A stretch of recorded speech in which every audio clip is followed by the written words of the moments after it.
Ceci est un livre audio autogénéré par Google.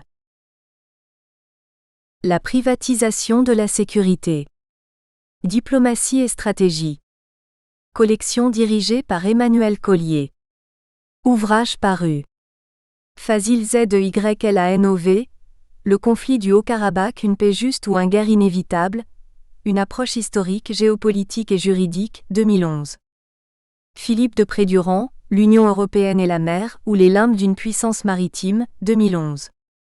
Marie-Charlotte Burney, Sarah Dubreuil, Anaïs Mirval, Laura Pajot-Morichaud, La gestion des fleuves dans la stratégie d'expansion régionale de la Chine, 2011. Valéria Netté, Clémentine Lépée et Samantha Vacher. Géopolitique des technologies de l'information et de la communication, au Moyen-Orient. Entre compétitivité étatique et stratégie de contrôle, 2011. Christina Aguillard et Camille Nhouyvanisvong, ambassadeur, guide pratique de la négociation internationale, 2010. Daboville, Robert, investissement pétrolier chinois en Afrique, 2010. Mignot, Bruno, Il était une fois des militaires. Chronique d'une mutation en cours, 2009. Lodo, Jean-François, Le nouvel ordre du puzzle des Balkans, 2009. Mallatrait, Clémence, en collaboration avec Thomas Mécharos, La France puissance inattendue au XXIe siècle dans le Pacifique Sud, 2009. De Remaux, René Maurice, L'Organisation internationale de la francophonie. L'Institution internationale du XXIe siècle, 2008. Koyokaru, Doru, Géopolitique de la mer Noire. Éléments d'approche, 2008. Lefebvre, Jean-Luc, À la recherche du cinquième élément, du feu à l'espace, une brève histoire de conquête, 2008. Mignot, Bruno, Regard d'un militaire sur la société française. La République nous appelle, 2007. Meyer, Michel, La nouvelle diplomatie commerciale brésilienne. Lula, Danse avec le soleil, 2005. Alexandre Henry. La privatisation de la sécurité. Logique d'intrusion des sociétés militaires privées. Préface de Delphine Deschaux-Baume. En couverture, Alain Declercq, Borders, Lebanon, 20-08-70-00 tir de 22 long rifle sur mélaminé noir 180 par 240 cm, collection privée, Zurich, Suisse. Pour produire cette œuvre, Alain Declercq a reproduit une photo de la frontière libanaise à l'aide de l'impact de 7000 balles sur des tableaux de mélaminé noir. Cette œuvre allie à la fois la violence sous-jacente du thème abordé dans cette étude et les enjeux géopolitiques autour de la place de l'État. Copyright L'Harmattan, 2011. 5 à 7 rue de l'École Polytechnique, 75 005 Paris. http://www.librairieharmattan.com. Diffusion.harmattan@wanadoo.fr. harmattan@wanadoo.fr. ISBN 978-2-296 55 874 8. EAN 9 782 296 558 748. This conjunction of an immense military establishment and a large arms industry is new in the American experience. The total influence economic, political, even spiritual, is felt in every city, every office of the federal government. We recognize the imperative need for this development. Yet we must not fail to comprehend its grave implications. Our toil, resources and livelihood are all involved, so is the very structure of our society. President Eisenhower Farewell Address, January 17 th. 1961. You didn't pay me what you owe me. Oh no you didn't. Such humiliation will bring annihilation, at last. Oh no you didn't. It will be delicious when I get vicious, tomorrow. Oh no you didn't. There's no second chance. You will do the dance of sorrow www. What a fight common. Beta watch your back boy, keep running. This ain't just a game, I'll never stop coming. I got my arsenal. Et puis out the call. And when I'm finished y'all. You'll be a ragdoll. Voyan Browser Original Song. Soundtrack of Mercenaries 2. PREFACE. L'essor des sociétés militaires privées a connu des retentissements médiatiques avec la guerre contre le terrorisme, lancée par l'administration Bush en 2001, suite aux attentats du 11 septembre. En effet, en 2004, 4 employés de la société de sécurité privée Blackwater Security Consulting furent lynchés dans des conditions de cruauté peu communes à Falloujah en Irak. Cela rappelle l'affaire similaire du lynchage de jeunes soldats américains en Somalie en octobre 1993. La différence entre ces deux tristes affaires réside dans le statut de ces hommes. Si les soldats américains déployés en Somalie dans les années 1990 étaient bien des membres de l'armée, ceux assassinés en Irak relevaient en revanche de ce que d'aucuns appellent aujourd'hui des mercenaires des temps modernes. Depuis le début des années 2000, le champ de la privatisation de la sécurité fait l'objet de publications récentes et nombreuses, tant en France que dans le monde anglo-saxon. Pour autant, peu d'entre elles envisagent cette problématique contemporaine sous l'angle économique, comme le propose ici Alexandre Henry. La question de la privatisation des forces de sécurité renvoie en réalité à celle de la place des armées dans la formation des États. Comme l'analyse Norbert Elias et Charles Tilly, les États occidentaux modernes sont nés d'un double processus de monopolisation des moyens fiscaux et militaires entre les XIIIe et XVIIIe siècles, et ce à la suite de l'accord passé entre les monarchies européennes à Westphalie en 1648 à travers les traités de Westphalie qui contribuèrent à définir les frontières des États-nations, faisant d'eux les acteurs principaux des relations internationales. 3. Auparavant, princes et rois de l'Antiquité et du Moyen-Âge en appelaient fréquemment au mercenariat privé pour assurer la sécurité de leur territoire et mener leur guerre de conquête. Mais avec la monopolisation croissante des moyens de la violence légitime aux mains de l'État naissant, naquirent les armées d'État permanentes et nombreuses, adossées à une bureaucratie militaire chargée de faire fonctionner le rôle régalien de sécurité de l'État.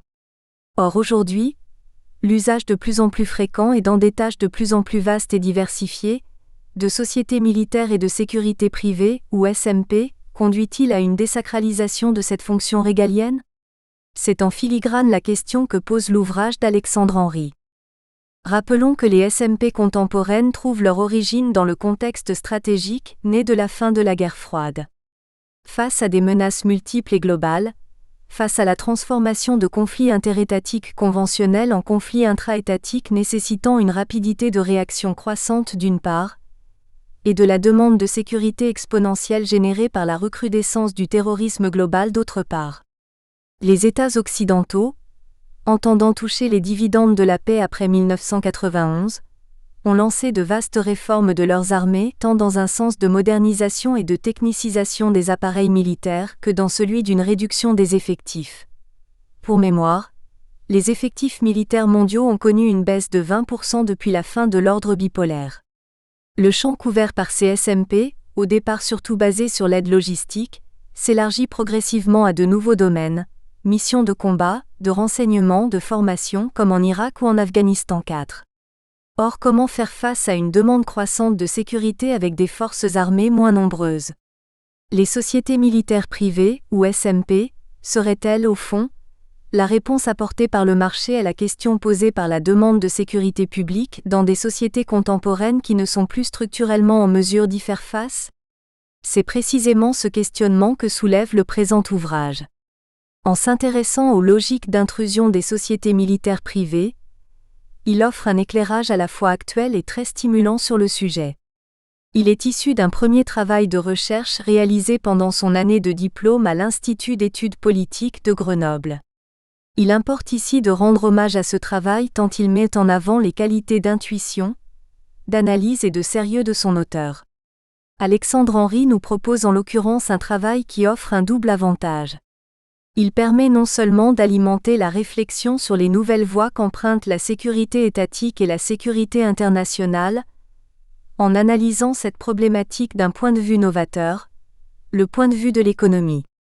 Il ouvre également des perspectives fort enrichissantes pour penser la privatisation amorcée des appareils militaires et de sécurité occidentaux et en pointer les risques. Au fond, L'irruption du marché dans la sécurité publique marque-t-elle l'amorce d'une désouverainisation des États face aux défis de sécurité collective qui leur sont adressés? 5. Le lecteur trouvera ici une matière riche pour se forger une opinion informée.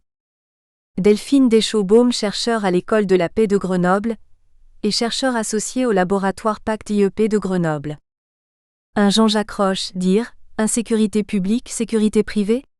Essai sur les nouveaux mercenaires, Paris, Economica 2005.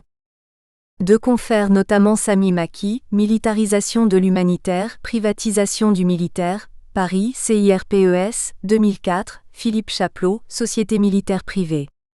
Enquête sur les soldats sans armée, Monaco Editions du Rocher, 2005, Fred Schreier, Marina Caparini, Privatizing Security, Law Practice and Governance of Private Military and Security Companies, Center for Democratic Control of Armed Force, DCAF, Occasional Paper 6, 2005, Xavier Renoux, La privatisation de la violence.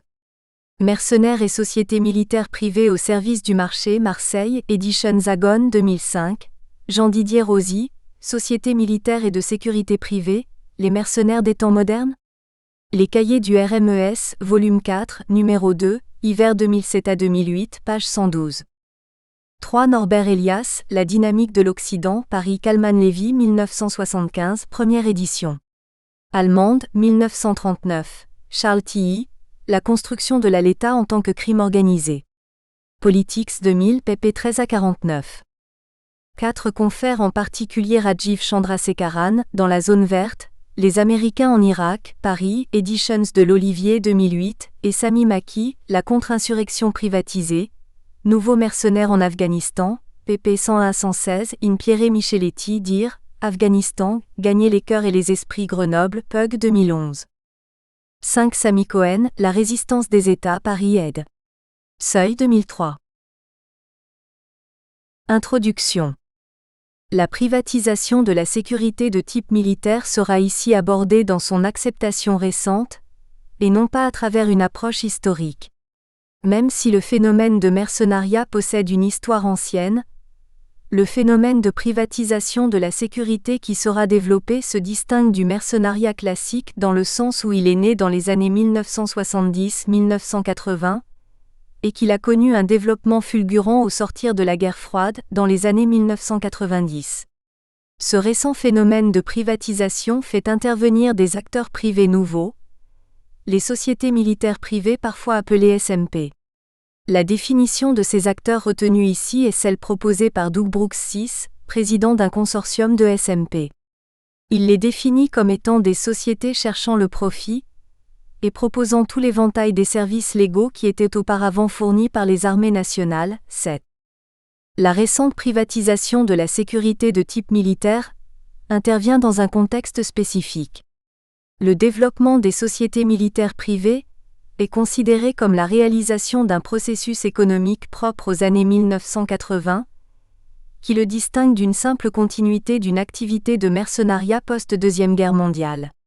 Le contexte était alors très influencé par les thèses néolibérales, qui justifiaient une plus grande intervention du privé dans des domaines auparavant gérés exclusivement par la sphère privée. Ainsi, ce phénomène s'est réalisé dans l'ensemble des économies développées occidentales dans les domaines de l'éducation, surtout l'éducation supérieure, de la santé et dorénavant dans le domaine de la sécurité de type militaire. Une des spécificités du développement des SMP est qu'il s'est trouvé légitimé par quelque chose de nouveau. L'idéologie libérale remettant systématiquement en question la place de l'État. Ce lien entre idéologie néolibérale et développement des SMP est prouvé d'une part parce que le développement des acteurs dans le domaine de la sécurité est intervenu justement au sortir de la guerre froide alors que l'idéologie néolibérale influençait les politiques publiques. D'autre part, la collusion entre SMP et néolibéralisme est mise en avant géographiquement dans la mesure où l'ensemble des sociétés capables de fournir des services militaires complets en opérations extérieures sont anglo-saxonnes, où l'environnement néolibéral a été le plus favorable à leur développement. Avant tout, ce sont les spécificités du domaine de la sécurité privée de type militaire qui soulèvent les enjeux liés à sa privatisation abordés dans la présente étude. En effet, à l'échelle de l'individu, La sécurité est considérée comme un bien fondamental. Comme le montre la pyramide des besoins de Maslow 8, la sécurité est placée à la base de la pyramide, juste au-dessus des biens physiologiques. Mais paradoxalement, ce qui fait tout l'intérêt de l'étude de ce domaine, c'est que la sécurité ne peut pas se concevoir sur le plan individuel, elle doit être conçue collectivement. Celui qui cherche à se protéger individuellement de son voisin en augmentant son sentiment de sécurité, contribue inéluctablement à la naissance d'un plus grand sentiment d'insécurité chez ce même voisin et ainsi de suite. Aujourd'hui, la sécurité privée de type militaire peut être abordée à deux échelles différentes, celle de l'État-nation et celle de l'Organisation des Nations Unies, ONU. Elles ont en commun d'appartenir à la sphère publique, l'une nationale, l'autre internationale. Ainsi, en étudiant la privatisation de la sécurité, est mis en avant l'enjeu autour de l'articulation des sphères publiques et privées. L'économie internationale nous donne un cadre d'analyse particulièrement intéressant de ce phénomène. Le domaine de la sécurité semble être révélateur de l'évolution des relations publiques-privées. Premièrement parce que l'intervention du privé représente ici une remise en cause d'une prérogative régalienne, pourtant fortement liée à l'État. Les enseignements retirés de l'étude de l'impact de la privatisation de la sécurité sont d'importance, car ils ont une portée forte dans le futur. En effet, dans ce cas précis, la remise en cause d'une telle prérogative régalienne peut être assimilée à une étape irréversible pour la définition des prérogatives de l'État. Deuxièmement, la globalisation a permis aux sociétés de la sécurité de proposer leurs services à une échelle internationale. C'est ainsi que se sont rencontrés les SMP et l'ONU. Au cours des années 1990, cette organisation internationale était elle aussi investie dans des déploiements militaires. Cependant, ce domaine d'action publique fut pourtant remis en cause par les mêmes acteurs qui avaient remis en cause les prérogatives régaliennes des États-nations. Or, l'étude de la collusion entre les acteurs privés et la sphère publique mondiale en cours de construction est particulièrement intéressante. Elle laisse présager la forme que prendra à l'avenir une éventuelle instance supranationale. Encore une fois, les enjeux qui y sont associés sont de taille dans la mesure où à l'échelle internationale, les rapports entre sphères publiques et privées ne sont pas encore définis. En filigrane, le questionnement suivant se pose. Quelle influence pour les acteurs du marché au sein d'une structure comme l'ONU au cours de la décennie à venir ? Une telle privatisation soulève autant d'interrogations liées à la mise en concurrence de l'État, à la réaction qu'il doit adopter, aux véritables objectifs poursuivis par les acteurs privés, aux dangers liés à une sécurité totalement privée prônée par les anarcho-capitalistes, à la construction de la sphère publique onusienne ou encore aux marges de manœuvre restant aux mains des acteurs publics. L'ensemble de ces interrogations revient à inscrire la présente étude dans le débat autour de l'articulation entre public et privé. La problématique soulevée dans le présent mémoire est la suivante. En quoi la privatisation du domaine de la sécurité est-elle symptomatique des relations qui existent entre sphère publique et sphère privée ? Pour répondre à cette question, 3 hypothèses guideront l'étude ci-dessous. Elles ont notamment permis de distinguer l'impact des acteurs privés à l'échelle des États, et l'impact de ces mêmes acteurs à l'échelle de l'ONU. La première hypothèse est que l'impact des acteurs privés sur les prérogatives régaliennes des États s'est révélé limité car ils ont mis en place des systèmes de contrôle et de contrepoids. La deuxième hypothèse est que le marché mondial de la sécurité, notamment les opérations de maintien de la paix, est un marché prometteur et en expansion qui est très convoité par les sociétés militaires privées. Enfin, la troisième hypothèse est que les sociétés militaires privées doivent gagner en légitimité afin d'aspirer à un tel marché du maintien de la paix, en créant une véritable rupture avec toute assimilation à des activités de néo-mercenariat, et en pouvant ainsi banaliser la sécurité, comme un bien qu'il est possible d'échanger comme tous les autres. Dans un premier temps, il sera question d'étudier la relation spécifique entre les sociétés militaires privées et l'État sur le domaine des prérogatives régaliennes liées à la sécurité. Tout d'abord, il sera mis en avant les enjeux théoriques liés à une privatisation de la sécurité qui n'est pas encore aboutie, mais qui reste pourtant préconisée par certains penseurs appartenant notamment à l'école libertarienne de l'anarcho-capitalisme. Le terrain favorable des années 1990 a permis un avènement des sociétés militaires privées, qui ont alors véritablement investi le domaine de la sécurité de type militaire, pourtant auparavant exclusivement géré par la sphère étatique. Toutefois, une prise de recul sur le phénomène permettra de remettre en question l'affaiblissement de l'État malgré la délégation de nombreuses tâches, dont certaines régaliennes. La réaction de l'État montre qu'un contrôle ou un système de contrepoids a été établi pour faire face à la montée du secteur privé dans le domaine de la sécurité, et ce aussi bien que dans les pays occidentaux que dans les pays du Sud où les SMP intervenaient le plus souvent. Toutefois, la globalisation poussait les SMP à intervenir à l'échelle internationale, expliquant leur intérêt pour diversifier leur marché. Dans un deuxième temps sera pris en compte le changement d'image des SMP, initié à la fin des années 1990 par les dirigeants afin de se distinguer des activités du mercenariat classique. Le succès de ce changement d'image a notamment permis aux acteurs privés de la sécurité de type militaire de convoiter le prometteur marché du maintien de la paix jusque-là géré par l'ONU. De par sa structure, ce marché permet une véritable domination du prestataire de services sécuritaires et lui permet ainsi d'engendrer des bénéfices importants. Cependant, la banalisation du marché de la sécurité dans le cadre d'opérations de maintien de la paix n'est pas sans provoquer d'importants déséquilibres et est une grave source de dérives.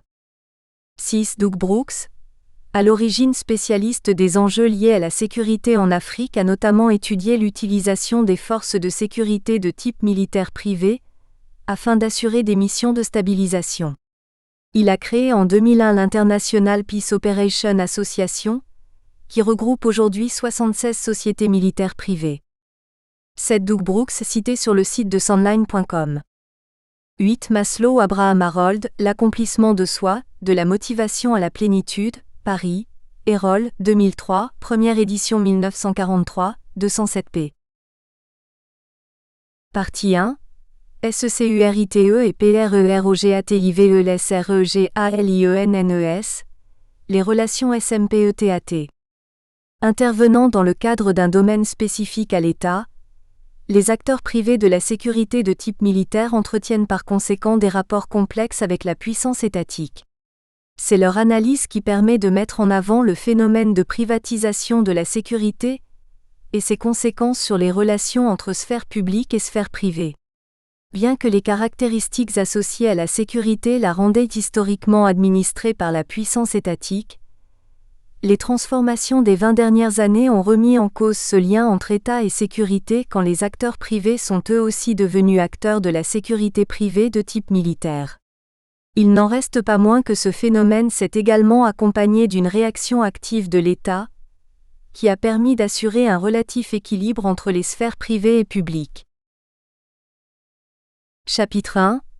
Enjeux théoriques d'une sécurité privée de type militaire. La privatisation de la violence est la source d'un débat fondamental, car il touche directement une fonction de l'État considérée comme régalienne. Le développement des sociétés militaires privées, actrices de la sécurité privée de type militaire, s'inscrit donc dans le débat autour de la place du privé dans un domaine jusque-là administré par le public. Pour comprendre les fondements de ce débat, il est important de souligner la place de la sécurité lors de la naissance de l'État au sens moderne. Une fois le lien intrinsèque entre les deux mis en évidence, l'étude de l'approche libertarienne, radicalement différente, remettra en cause la place de l'État dans ce domaine. Le lien intrinsèque entre État et sécurité. Une particularité essentielle de la sécurité de type militaire est sa profonde dépendance à l'État. En effet, les penseurs de l'État moderne ont considéré que c'est la recherche de sécurité qui a conduit les individus à se rassembler sous l'autorité d'un dépositaire unique de la violence. L'État devient alors l'unique source du droit à la violence. 9. Ainsi, la sécurité était alors pensée comme un bien qui ne pouvait se concevoir hors du cadre de la sphère privée. C'est pourquoi l'immixtion du privé dans ce cadre s'est révélée être un véritable défi. La recherche de sécurité comme fondement de l'État.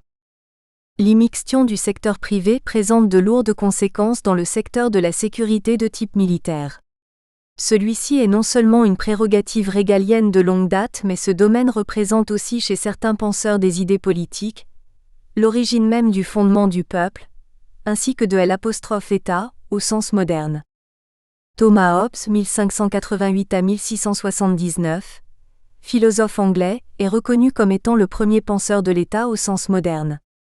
Défenseur de la puissance absolue du souverain, il cherche notamment à en comprendre la nécessité dans son œuvre Le Léviathan 1651.